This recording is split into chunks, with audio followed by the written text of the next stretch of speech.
नमस्कार. आज पौर्णिमेनिमित्त आम्ही निघालो होतो ज्योतिबाच्या डोंगरावरती. आणि ही पिवळी फुलं बघा किती छान दिसत आहेत, मस्त दिसत आहेत. आणि ज्योतिबाला निघालो होतो आम्ही. खूप छान वाटत होतं. सकाळी सकाळीच लवकरच निघालो होतो, म्हणजे सकाळी सकाळी गर्दी खूप जास्त नसते, म्हणून आम्ही सकाळी सकाळीच निघालो होतो. आणि आम्ही सगळीच होतो, मी, माझ्या सासूबाई, मिस्टर, दोन्ही मुली आणि आत्या वगैरे होतो आम्ही. आणि निघालो होतो आम्ही. तर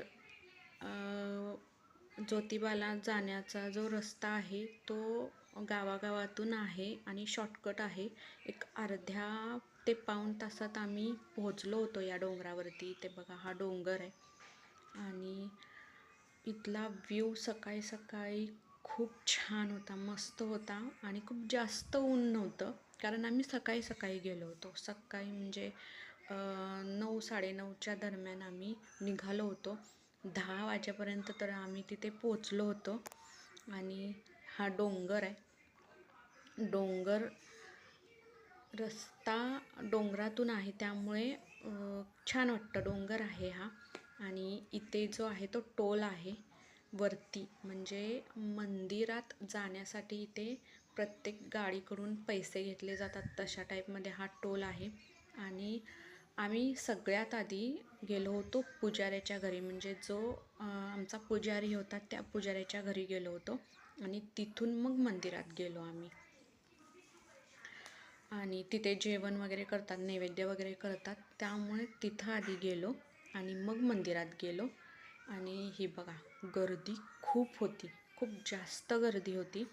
आणि सकाळी असल्यामुळे थोडीशी कमी गर्दी होती, पण संध्याकाळी 4-5 नंतर पौर्णिमे दिवशी खूप मोठी गर्दी असते. पाय ठेवायला सुद्धा जागा नसते, इतकी गर्दी असते. आणि नवरा नवरी तर खूप जास्त बघायला मिळाले, खूप होते नवरा नवरी. आणि आम्ही मंदिराच्या मागच्या बाजूने गेलो होतो, कारण पुढे गर्दी होती आणि लाईनमध्ये तर उभा आम्ही राहणार नव्हतो, कारण खूप जास्त गर्दी होती. त्यामुळं हा आहे घोडा, जो प्रदक्षिणा घालत होता मंदिराला.